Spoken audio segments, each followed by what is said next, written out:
Coming up on this week's show, Annabeth Albert is here talking about her latest Wheels Up. Plus, we've got Jay from Joyfully Jay with some book recommendations.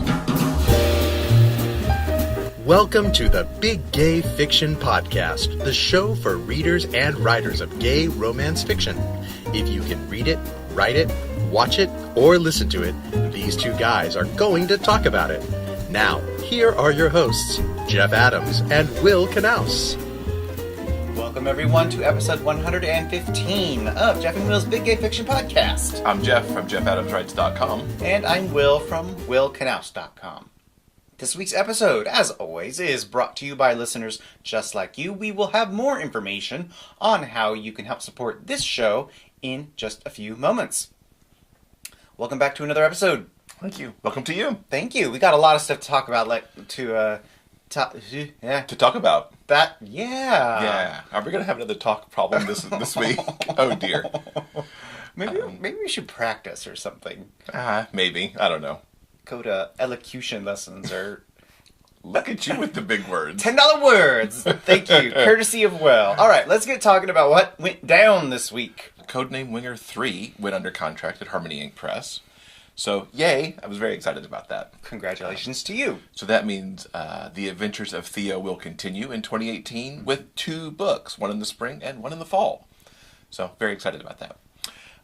We also started writing our second Dreamspun book, you and I put almost nearly 10,000 words on the first draft of that, so that was cool. And reviews have started to come in on The Hockey Player's Heart. We have a couple that have found their way into Goodreads for people who are doing some of the early reviewing, and 4 stars for each of those. So, good job, sir. Mm-hmm. Thank you. I will take that. Well, it's our book, so I give you congratulations, too. Thank you, sir. Yes. Congratulations to Eli. She was the winner of our Happy Holiday Paperback Giveaway. Actually, Eli is a he. But... Oh, Eli. Sorry, Eli. Yeah. We're talking about an author later on, and her name is Eli. And she is a she. I apologize, Eli. Anyway, right. Your paperbacks are on the way, Eli. I hope you enjoy them. Yes. Also, we want to wish very happy holidays to our patrons on Patreon. I had to think about that. I don't think I'm ever going to get that right. Yes, you will. Anyway, news came this past week that the stupid... and that's what it was. That's a nice word. The stupid changes Patreon had decided to make have been rescinded. Yes. Yay! Enough people complained, and actually the changes were more than stupid. We're very, very glad to learn that they will not be going through in the new year. So, with that being said, shall we give them some information? Absolutely. All right, you can help support the Big Gay Fiction Podcast with a monthly pledge through Patreon. For as little as 25 cents per episode, your pledge can help pay for the back end, behind the scenes things that go on here at the podcast. And for fans who pledge at the silver and gold levels, you'll have the exclusive opportunity to ask questions of our upcoming guests. All patrons have the option to have a personalized thank you sent directly to them. Also, any month that we have pledges that cover all of our monthly production costs, we'll produce a special bonus episode, especially for our patrons. Indeed. Not only do you get that special monthly bonus episode, you have access to all the previous bonus episodes. There's a ton of content on there. We've been doing this for almost an entire year. Yeah, this episode we just put out last week was our 11th bonus episode. So much Jeff and Will that you can't even stand it.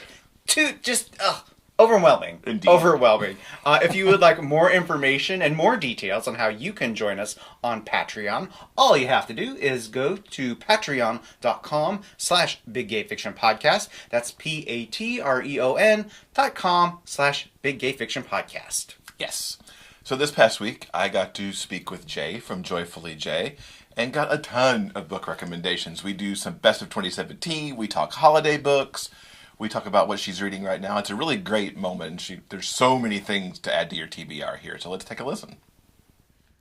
We're welcoming back Jay from Joyfully Jay. Welcome back. How are you? Thanks. Good. Happy Hanukkah. Thank you. Thanks. How's Happy everything? holidays to you too. How's everything? Everything is good. Well, everything is good except for my heater's broken today and I'm getting over a cold. But other than that, everything is good. And it's snowing, Friday, so I you can't kind of want complain. that heat.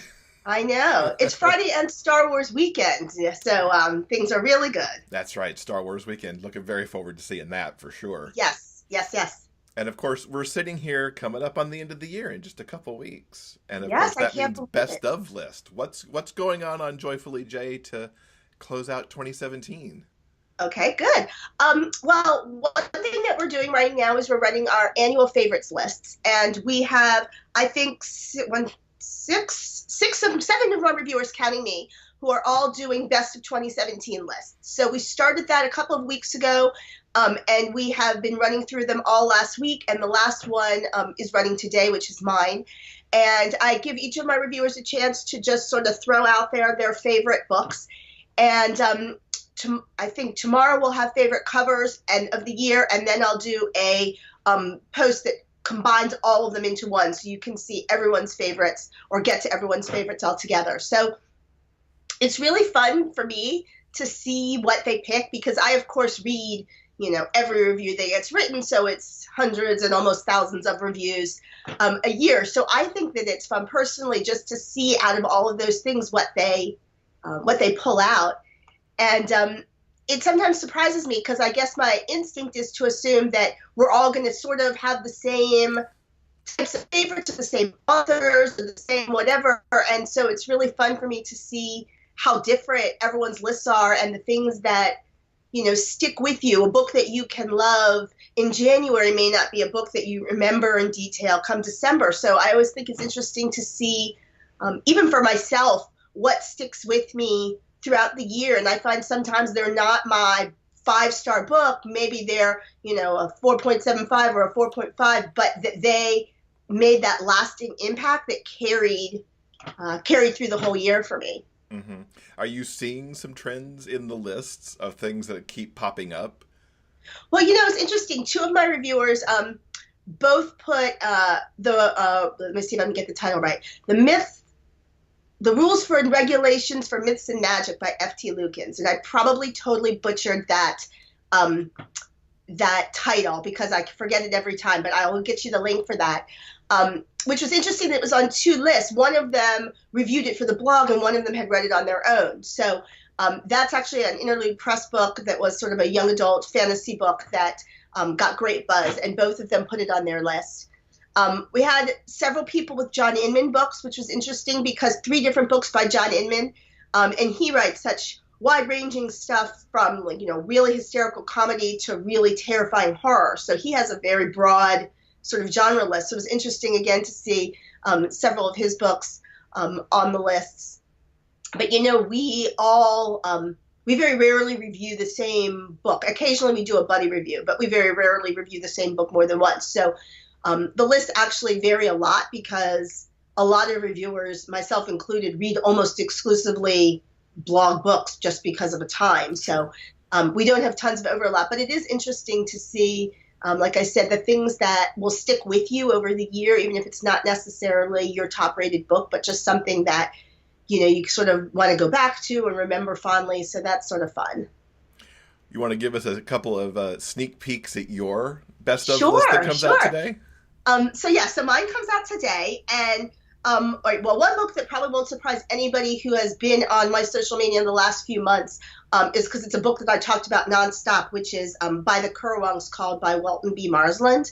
And this is actually a Harlequin escape book, so it's an Australian imprint. And it was pitched to me back in September as cross between the Thornbirds and Brokeback Mountain. And I was like, Thornbirds, I'm in. Like, Okay. could you have given me a pitch that would have been more, drawing me in? Like Father Ralph, I remember watching the miniseries years ago. So this one I just went crazy for, and it's about this little teeny tiny bush town in Australia. It's a historical, and the main characters are the town vicar and the town police officer, so sort of the head, and the two of them having this romance. They fall for one another in this little tiny town where they're both these town leaders, and well respected, and they know if anyone ever found out that their whole, reputations and livelihoods would be destroyed. So it was crazy, romantic, and sexy, and just so well written. I went nuts for it and referred it all over the place. So definitely that one is going to be on my list this year. Another one that I really loved and talked a lot about, that I actually read for our challenge month in September for Self-Published Author Week, was Rule Breaker by Lily Morton. Absolutely loved it. It was I thought, great blend of humor and sort of poignancy, great bicker and banter, and a sassy hero in Dylan, and sort of a more stoic one in Gabe. It's a boss-employee romance. And I absolutely loved it. And it was a funny book because I picked it purely because it was a self-published book and I needed one, and she'd sent me a review request and I grabbed it. I knew nothing about it, only to find that it was very beloved. And the second book just came out, Dealmaker just came out, or actually it's coming out the 22nd, so I guess it will be Friday. And it was the second in the series, and I didn't know if I would love it as much, and I loved it even more and went crazy for it. So fabulous series. So those definitely will be on my list. And if you want to find more, stop by the blog and you can get my full list of all of my favorites and everyone else's favorites. Yeah, we'll definitely be linking to those in the show notes so people can check them out. Absolutely. I'll send you links for all that. And of course, we're here in the holiday season, and I'm sure that you and your reviewers have favorite holiday books. Absolutely.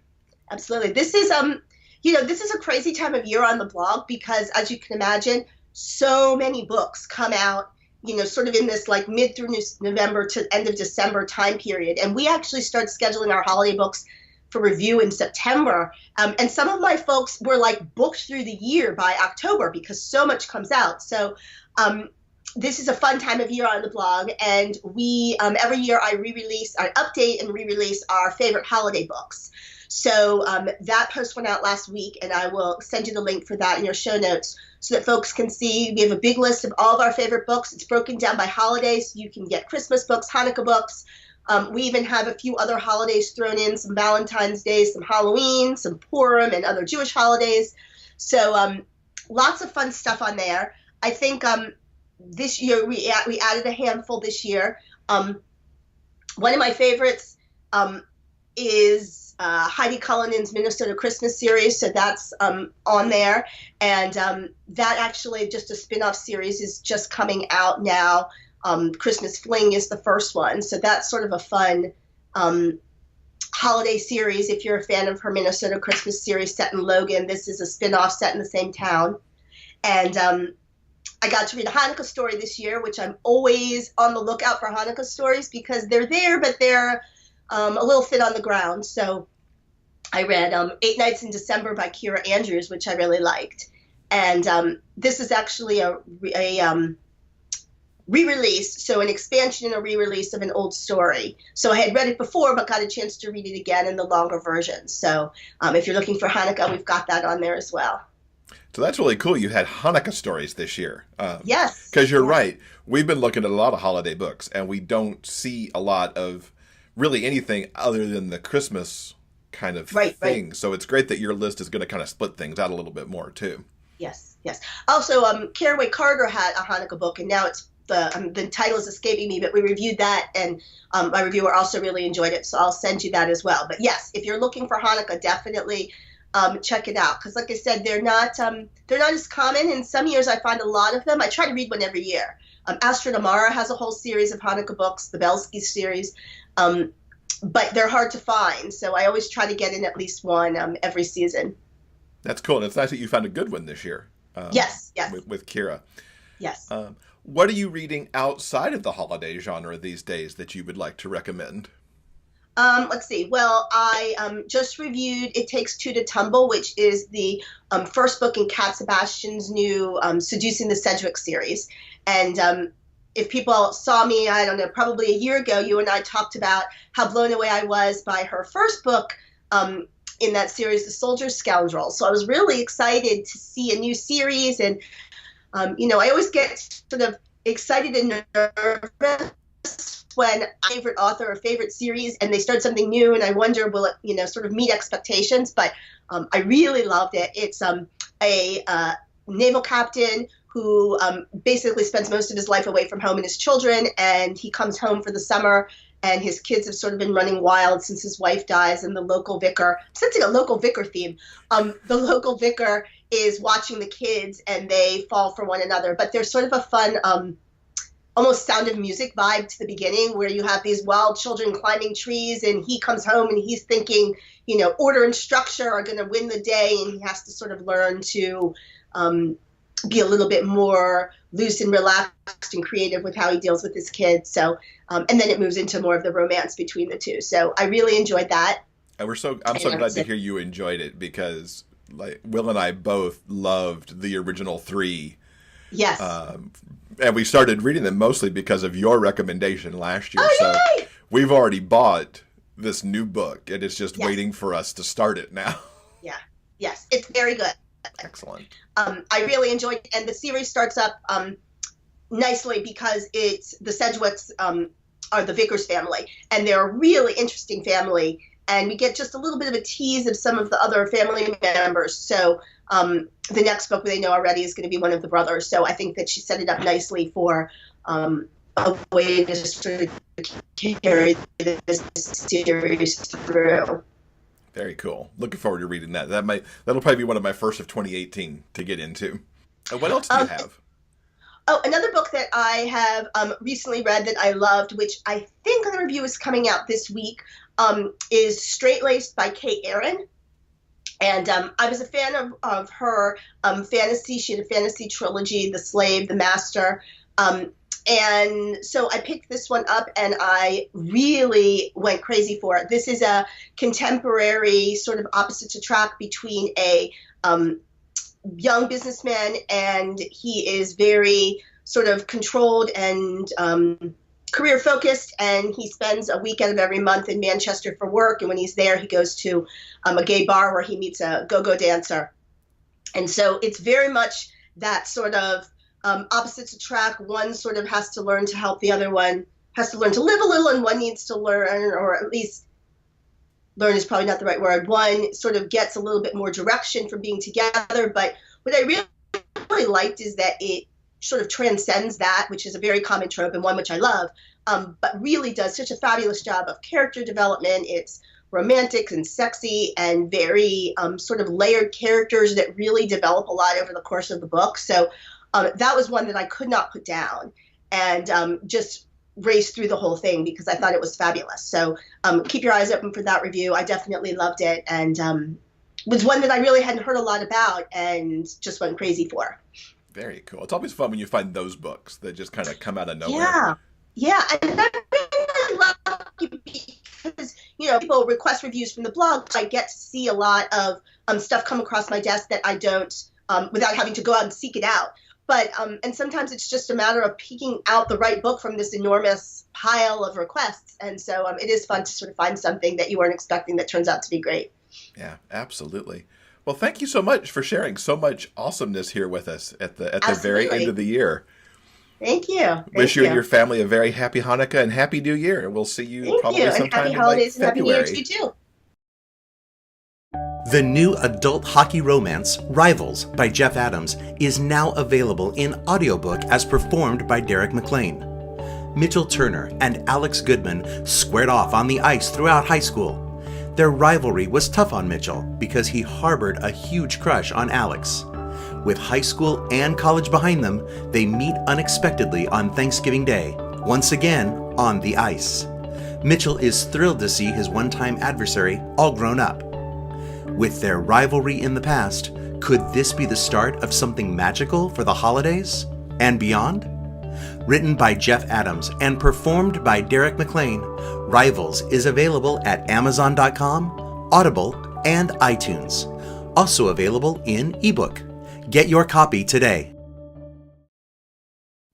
Now, we've both been busy turning the pages and reading this week. What have you been up to? Indeed. So I've read my very first Mary Calme book, which is shocking because Mary's been around for a while. One of the, big hitters in the industry, in our genre. I have finally read a Mary Calme book, and I loved it. Oh my God. I read A Day Makes, which is the first book in her Vault series. The second one actually came out at the end of October, and I'll be picking that one up too, because I liked where this went. This particular book focuses on Seton Mercer. He is ex-military and has become an enforcer for a mob boss. I guess it was a good job transition for him, because he's really, really good at his job. Has the ultimate trust of his boss, Grigor, and of the men that he has under him. Unfortunately, Grigor, over time, begins to feel like maybe Seton has too much power over his men, and that the men look to him more than they actually look to the boss. And that becomes a problem. And after Seton is sent out to protect a marine biologist who is the son of a judge that is working with Grigor, things go really, really amiss. And suddenly Grigor feels like Seton is a liability. But at the same time, this marine biologist, Brindley, has picked out Seton to be his bodyguard because he's seen him previously. And when he had the opportunity and knew he needed a bodyguard, he went, I want him. And so this becomes an amazing kind of finding your true love, because these two are so adorable. Seton, despite the fact being this big bad enforcer, is totally smitten with Brindley, and Brindley's smitten with him. Seton can't quite comprehend why this young marine biologist would be so in love with somebody who, as Seton says, I'm a scary man. Doesn't matter. I really liked the book. It was a very odd read for me in a lot of ways, because this romance doesn't actually come up until you're almost to the halfway point. On the other hand, I really liked getting to know Seton really well, and what he did in his life, and how he ended up in this rather tenuous position he was in by the time he met Brindley. And then Brindley and Seton, as I said, are just wildly adorable with each other, and I liked it a lot. I mean, as a writer, I was very fascinated with how she chose to build the story. And as a reader, I just ate it up. And I did the audiobook, which is narrated by Greg Tremblay. He did a great job on the narration, as you would expect from Greg. So overall, huge thumbs up for A Day Makes by Mary Calme. Now you have continued your binge reading. And if you're on the video, you see his binge reader shirt that he's appropriately wearing. You've got 3 books to talk to us about. Yes, really quickly, I want to recommend the 3 that I have read this week. The first one was a first for me, actually. I read Wild Trail by A.M. Arthur, a cowboy romance. This is the first book I've read by A.M. Arthur, and I loved it. I went crazy for this book. It is so good. Okay. He really did. He's talked about it all week. I will not shut up. Okay, so Wild Trail is about a cowboy named Mac. He's working on this sort of guest dude ranch called the Clean Slate Ranch. This will actually be a series. There will be more books forthcoming in 2018. Thank you, A.M. Arthur. Cool. So Mac is working at this guest dude ranch when along comes Wes Bentley. He is a struggling actor living in San Francisco. And he brings his sister and their wedding party. They're basically kind of spending a week duding it up at the dude ranch, sort of a bridal shower event, okay. Essentially. So Wes and all of his friends are hanging out, and of course, big gorgeous Mac, sexy cowboy that he is, catches Wes's eye, and the attraction is, of course, mutual. And they kind of resist each other for a little bit. They realize, maybe a sexy vacation fling isn't the best idea, but they give in to their impulses anyway. Well, good. And they end up falling for one another. And once the sort of bridal week is over, they continue their romance. What I thought was really wonderful about this story is that once we reach the point where in a traditional romance the story would be done, Wild Trail keeps going. So once Wes and Mac kind of hit their black moment and then make up. The story keeps going, and thankfully we get to see how they work through some of their relationship issues. There's some really terrific plot stuff that's going on towards the second half of this book.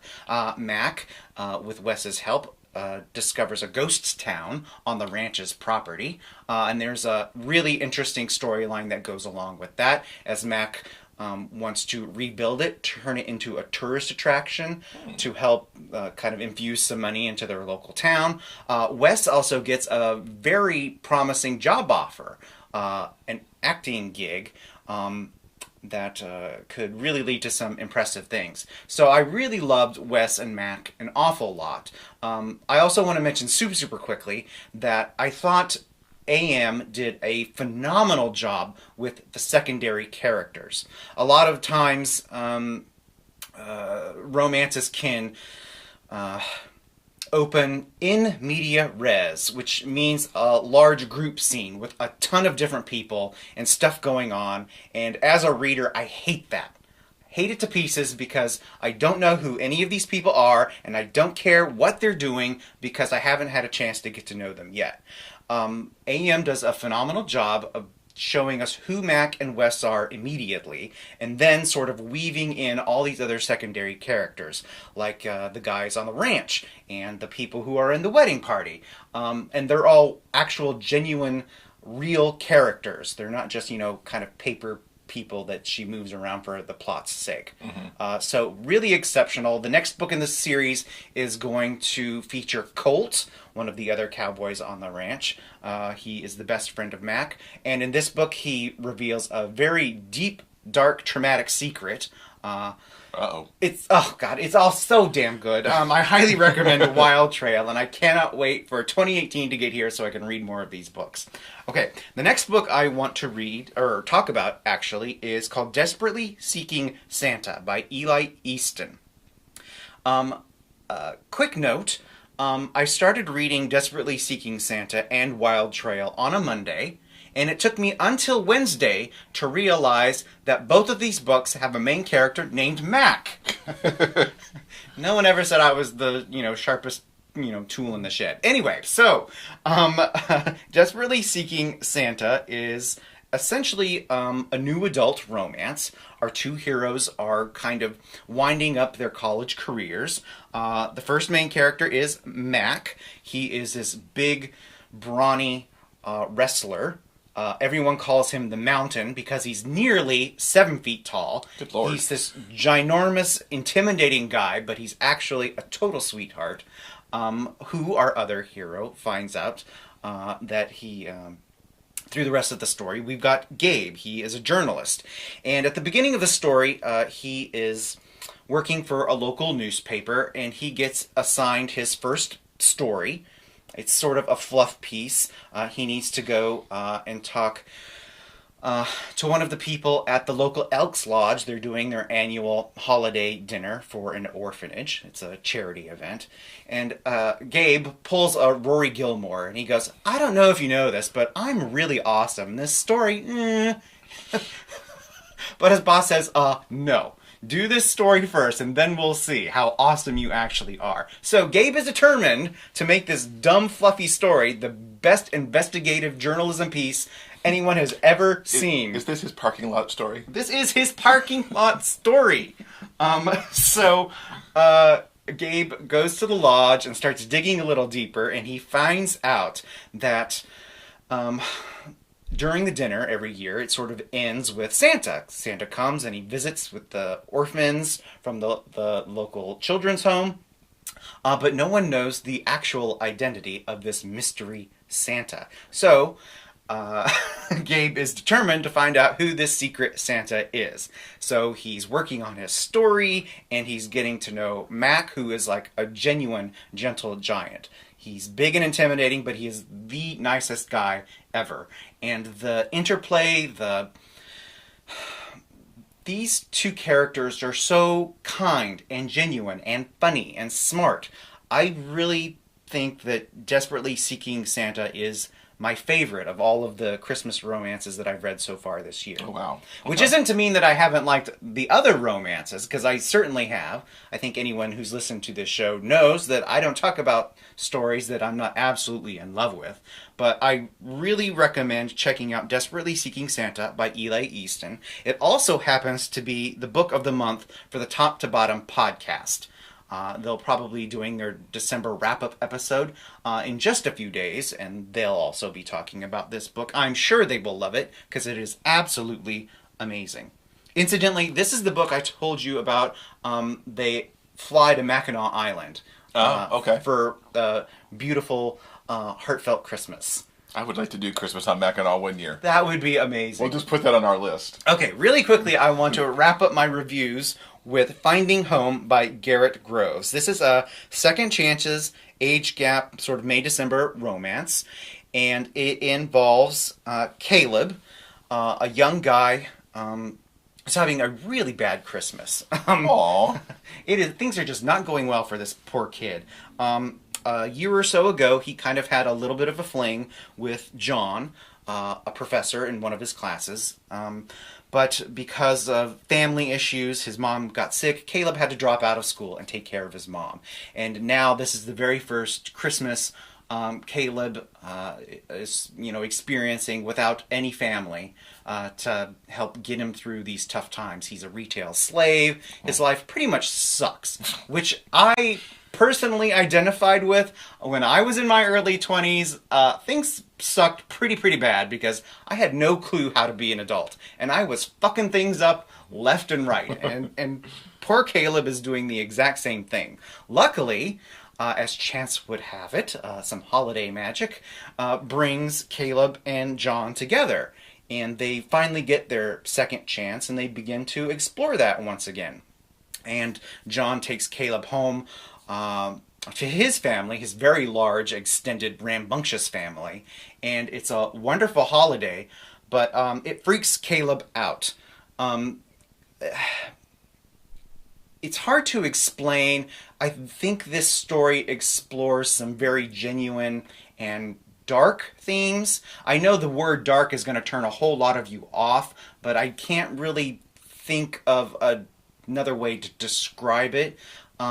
Serious, perhaps? Serious, yeah. Serious themes, such as when Caleb goes home with John to hang out with this amazing family, he immediately kind of pushes John away. And that's because I think he's kind of in a very dark, difficult place that he doesn't feel like he deserves to have happiness at this time of year. Mm-hmm. Which is a genuine thing. I think what Garett Groves manages to do is he explores these genuine themes, and it's not like a light, fluffy black moment that they can just fix with a single conversation. There's genuine stuff that both of these characters have to work through, and they do. John makes a grand gesture at the end of the book, and what's interesting is that this could genuinely blow up in his face. You know how in most romances he might hold up a boombox above his head and, yay, I do love you. It's nothing like that. I think there are genuine stakes going on in this book. But it is a romance, so of course they do actually work through all of it. So I highly recommend Caleb and John's story, Finding Home by Garett Groves. I really liked it.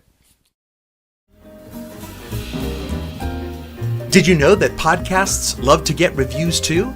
Taking a moment to leave a review about the Big Gay Fiction Podcast helps us with the show's visibility online. Please take a moment to visit iTunes and leave a review. Your comments help other readers of gay romance discover this show.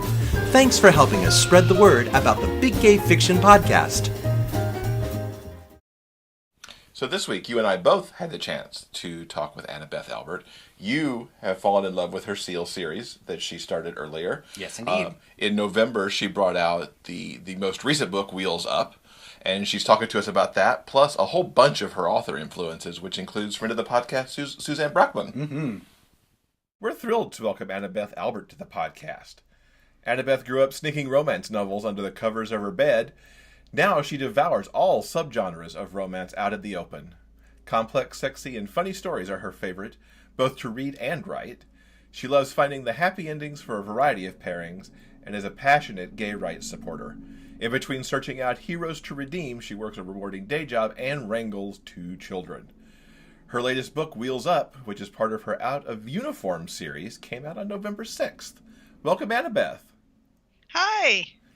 It's great to have you with us.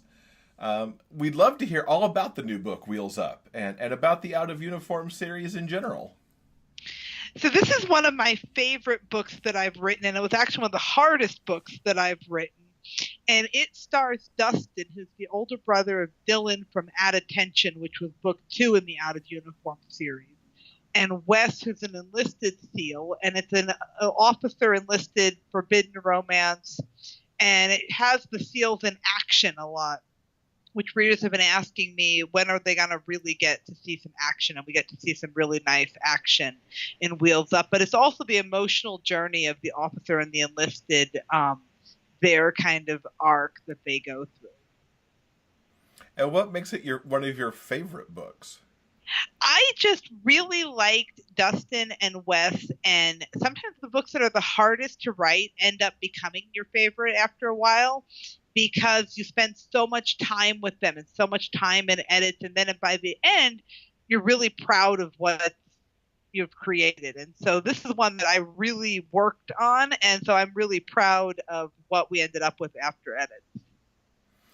And let's dig in a little bit there. What made this so difficult and forced you to work harder on it? Well, when you have an officer and an enlisted person, there's fraternization rules that come into play. And I do like realism in my book. So I went to a lot of research on this. I consulted 3 different attorneys. I consulted people that were in the service, that had formerly been in the service, getting a variety of different opinions. I looked at message boards on this, trying to get a variety of different opinions about the fraternization rules and how it would actually play out for them to get to that happy ending that we all want for them. And so the amount of research that this book took was definitely on the high side for me, but I loved it. And Wes is an explosives expert, and so I had to do a lot of research about his role on the team, what he'd be using, what he'd be doing, the sorts of missions that the explosives expert would be needed in. And so that was really fun, just the amount of research that I needed for him. It almost sounds like you had to do more research on the relationship and how that would play out than actually sending your SEALs into action almost. Well, so the first part of the book was all the research about the SEALs in action and that research. Then towards the end, it was like, okay, we've got to get them to a happy ending. We want a happy ending. It's a romance. And so no spoilers there. But I want a happy ending. And getting that was a challenge because the fraternization rules are real. I didn't want to just hand wave and, okay, sparkle magic dust and everything's fine. So it was a challenge to get to that happy ending for them. That sounds like a satisfying author journey in the long run. It really was, because I felt at the end that I was really able to balance the realism with what these characters needed. And I just finished what will end up being book 6 in the series. And we get to see them again, the Wheels Up characters. We see them in the background of this next book. And I really like where they've ended up. They're just, it's like, oh, wow, they're a really cool couple now. So I'm happy with where it went. 6 books is really impressive. I'm curious as to what sent you down that road of Navy SEALs. What was your inspiration for Out of Uniform? Well, so the series as a whole is my chance to look at the post don't ask, don't tell military. What does it really mean to be a military family right now today? How do things like toxic masculinity play into things? How do people cope with long separations and uncertainty? And a lot of my inspiration, I owe a huge debt to Suzanne Brockman and her SEAL series. And I have a funny little story about that. 11 years ago, I broke my foot, and I had never read any military romance at that point. And a friend gave me a huge box of Brockman books, and I just became a huge military romance fangirl. But I was kind of waiting. I'd done a lot of reading of other people's military romances, but I was a little bit nervous about doing it myself. Could I really do the research and stuff? But then I wrote Ryan in Connection Error, and I just loved it. I loved doing the military hero. I loved doing the SEAL. And so I went to my editors at Carina Press, and I said, I really want to spin off from Gamers and go the military direction. And they loved it. And so it's kind of a leap of faith for them and for me. And we decided to try and make the series. And not every book in the series is a coming out story, which I really wanted. I wanted to kind of show what it means to be out and openly serving in the military today, and what the family side really is. The people who stay at home, the people who are waiting, the long separations, that sort of thing. Awesome. See, I'm going to have to read these now. Will's read the first one or the second one? I've read the first book in the Out of Uniform series I think it was a couple months ago now. I highly recommended it to everyone on the show. What really surprised me is, as I was reading the book, I had a difficult time with it. Not because I didn't like it, because I actually, in matter of fact, I loved it to pieces. But I thought your main Navy SEAL character, the sort of journey that he was going through with being in the closet and being comfortable with what is essentially his very first relationship, was it brought up a lot of stuff, frankly, in my own coming out journey. And I remember all of that anxiety and angst about being in the closet. It was very, very real. So I thought that first book in this particular series was really exceptional. Oh, thank you very much. Now, this is not your only series. If I counted right, you've got 5 in play. How do you look among those and decide where to go next? Well, so they're not all active. So Portland Heat is done, and Perfect Harmony, that's the music books, they're done. And I still play in those universes with little ficlets and shorts for my readers. I love doing little like revisits, epilogues to the epilogues sort of things.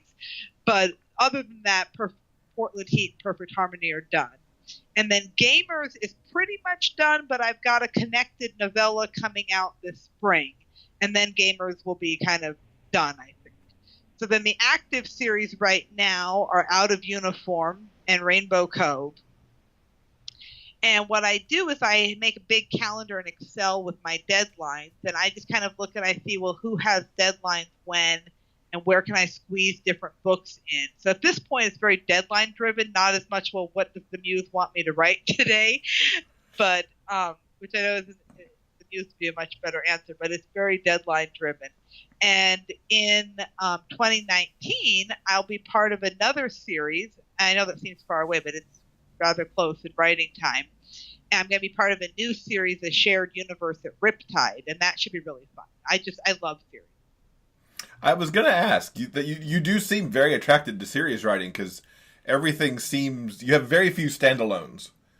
What I don't really do standalones. I'm going to do a standalone next year, and that's very unusual for me. And already I'm like, well, maybe it could be 2 books. Exactly. What I love, and this is what I love about the reader too, I love a group of friends or a family of choice, depending on, sometimes friends become like family, and I love growing their whole universe. And I get, inevitably, as I grow their universe, I meet more people who need happy endings, in whatever variety that ends up being. And I love giving them the happy ending. And then I like when we have the series and we can see hints of the earlier couple and see how their life is developing. Did they buy a house? Did they move in together? We get to see the earlier couples, kind of how they're developing too. And I love that.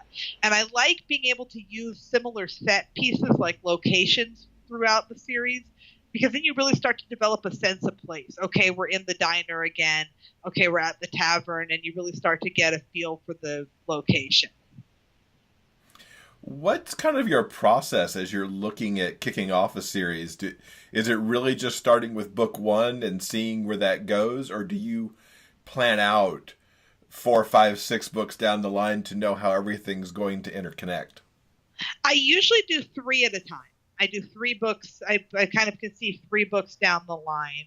And what I like to do is kind of start with that group of friends or the people that know each other.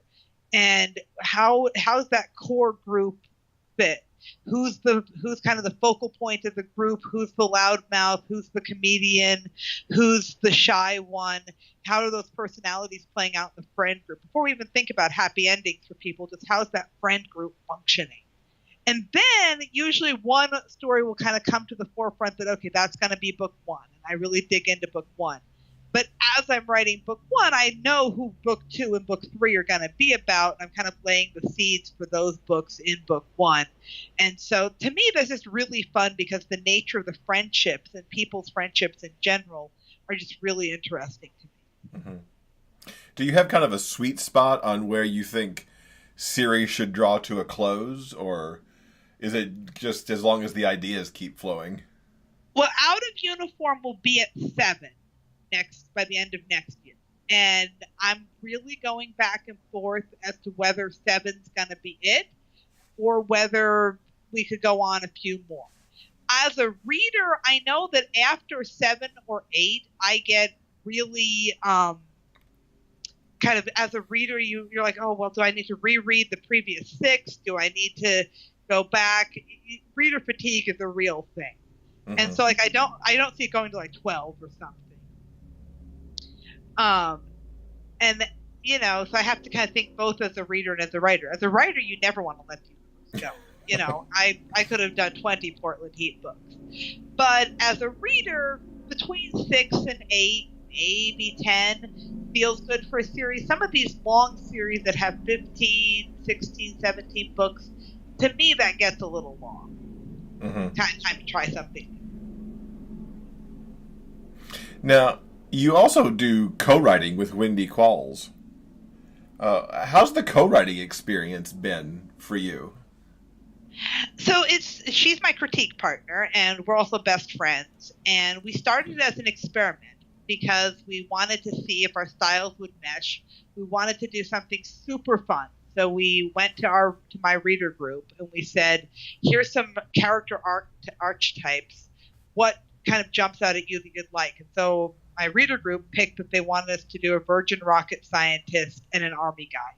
And so it was just fun. It was just totally, it was going to be a freebie. It was going to be 15,000 words and it ended up being 40,000.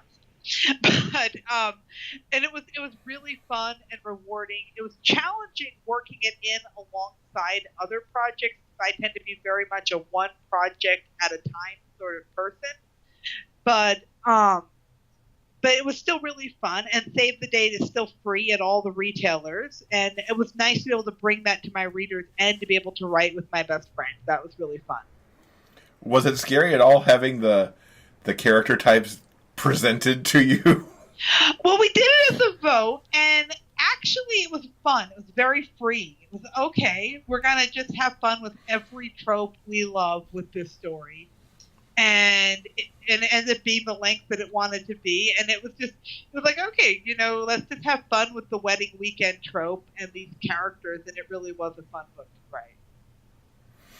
And to that end, what are your favorite tropes to work in, or to read for that matter? Oh, I love tropes. I am a huge May-December relationship fan, both in my writing and in reading. If you want me to one-click on a book, May-December does it. I love friends to lovers, particularly best friends to lovers when they're in love and they don't know it yet. I love that one.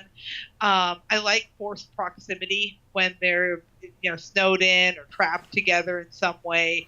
I like that a lot. Trying to think, I haven't done Secret Baby.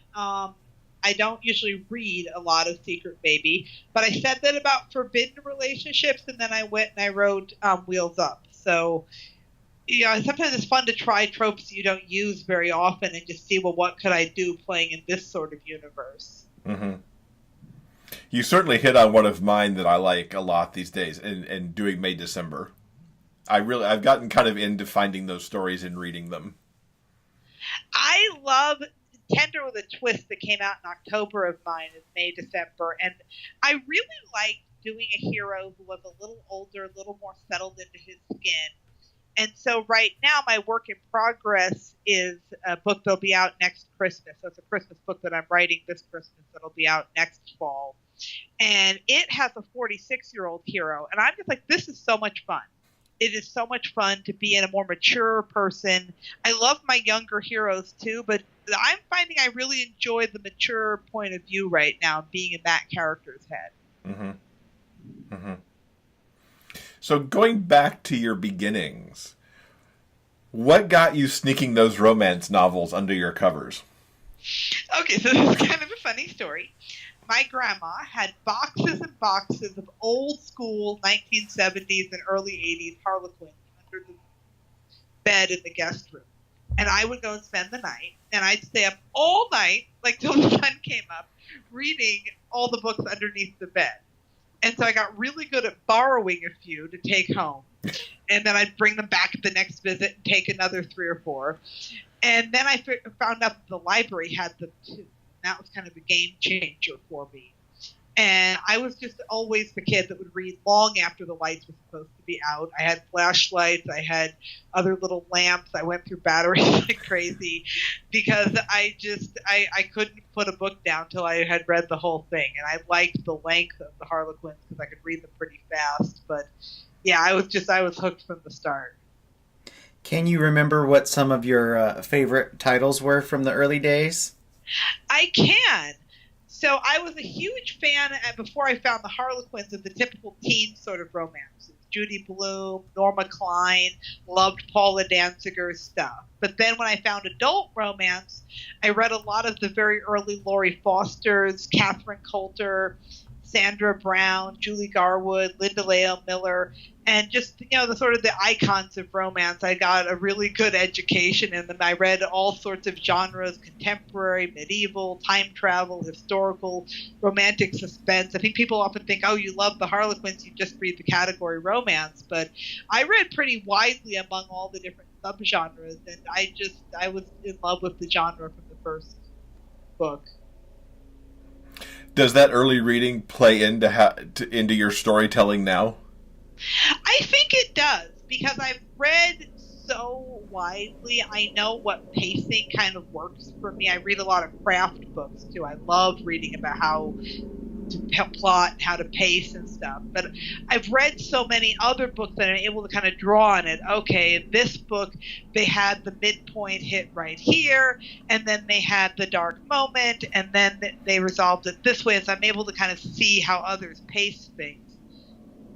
Mm-hmm. And that worked really well for translating it to my own writing. And also, I know what it means to get lost in a story, and the characters you fall in love with. That it's the little details. And I know that in my favorite stories, it's those little details that really stand out to me. So I try and make sure that I hit those notes in my own work. So yeah, I think reading definitely has helped me as a writer. And what got you into reading gay romance? Was there a particular book that turned the corner for you, or? There was. Suzanne Brockman had several LGBTQ subplots in her long-running Seal series. So I had already read those. But then it was 2011 or 12, and Dreamspinner had a special going on to celebrate their anniversary where you could download a free book. And I had just recently gotten my first e-reader. And I was looking for free legal books that you could get. And so I went to Dreamspinner's website, and I downloaded Marie Sexton's Promises. And I had a baby at the time. I stayed up all night reading Marie Sexton's Promises, and I was just hooked. I was totally in love because it was a romance and it had a happy ending and on-page love scenes. And I started by reading everything of hers I could. Then I moved on to a bunch of other people in the genre. And by the end of the first couple of months, I had spent so much money on the genre, you can really see that free books make a difference. That was one free book, and then I went nuts on the purchasing. So I owe a lot to Marie for how amazing that book was, in terms of how it influenced where my life went after that. Any particular favorites these days? Authors or particular books? So, I think that, I read voraciously, and a lot of different authors inspire me. I talked about Brockman and Laurie Foster and Jennifer Cruzy's another early influence on me. But today I look at things like L.A. Witt writes her military series, and I love her tattoo artist. I love the realism that she brings to the table. She's constantly inspiring me in terms of my own writing, how I want to bring that realism. I want to make sure that my heroes have that good of detail. And I love like Amy Jo Cousins and Santino Hassel for their world building. They have the long running series like I do. And I love seeing how they pull their characters from book to book and how their world just builds. And then I have other authors that I love for like the pacing and the characters like Kira Andrews and Lita Blake. They just do amazing in terms of character growth. And then A.M. Arthur, she brings the angst, and I love how she makes me cry every book, and I love that. So, but yeah, I read very widely. The book that I read most recently that I loved was Kira Andrews' Kidnapped by the Pirate, and I wasn't sure I was going to like it. But because pirate romances, the last pirate romance I read was probably 92 or 93, but I loved it. It was so good. I haven't read that yet, but I love the cover. The cover is amazing. The writing is even better than the cover. Well, and it's long, too. It is long and meaty, and they really get the relationship in it. Well, it's funny that you mentioned Kira and A.M. Arthur. I literally just finished books by the two of them, and I read them for the very first time, and I love them to pieces. And Kidnapped by the Pirate is definitely at the top of the TBR for 2018, most definitely. Have you read A.M. Arthur's The Us series? That was one of the first the Triad books that I really loved, and her Sound of Us is, and then there's two other books starring that same trio.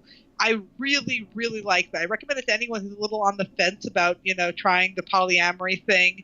But the male, it really works. She is just a master of the emotions. Mm-hmm. I just read her most recent title. She tackled her very first cowboy romance. Wild Trail. That's on my list. I get to read that this weekend. Yes, I was absolutely gaga for that one. It's amazing. She brings the emotion. So in terms of like people that inspire me, yeah, like I consider her a friend too, but just when I read one of her books, I'm like, that is the kind of emotion. I want to make people cry. I want to make people laugh out loud and wake their partner up when they're reading. I want to bring the emotion. So I read, and it often really inspires me to up my game. Like, how can I reach that same level? You mentioned reading across so many subgenres between some of those early books you were reading and even into today. Are there genres that you want to tackle in your writing that you just haven't done yet? My muse seems to only bring me contemporary romance. I've asked if it wanted to bring me a historical, and my husband and my late father would have loved it if I would have done a sci-fi. He wants me to do space assassins, but I love contemporary romance, even though the world we live in is big and problematic and things happen that we don't really like. But I like seeing real world people get their happy endings. And my hat goes off to the historical writers that can do that much research to get their details right, like KJ Charles. I love her stuff. But I'm just not sure I could pull it off. I don't know. From hearing all the research you just did, I think you'd at least be able to do the research if your muse would bring you the characters. Yeah, if I could get a character, I think I would go down that path. And it's interesting how sometimes you don't know until you try something. Like A.M. Arthur, you just mentioned, she wasn't sure that she'd ever try anything outside of contemporary romance, and then she decided to try her hand at the Omegaverse, and now she's got a 4-book series in the Omega world of paranormal stuff. And so that's kind of, you never know. Sometimes your muse can surprise you. So maybe someday my muse will bring me that historical. There you go. So what's on your docket for 2018 that people can look for? have a lot. So in March, I'm part of what's being used as the Secret Naked Project hashtag, which is also an anthology. It's got a lot of different authors in it, and the cover reveal is coming up this week on the 18th, and you'll learn the whole slate of authors that are involved, and it's called Exposed. And we're really, really excited to bring you this, and I'm excited to be a part of it. And so that'll be a novella of mine that's with the other entries in the anthology. And where will people be able to find that cover reveal on the 18th? The USA Today blog. Okay, great. We'll link to that blog so people can look for that. I'll let you keep going with your list now. I just want to let people know where to go find that on Tuesday. I think that'll be Tuesday. Yeah.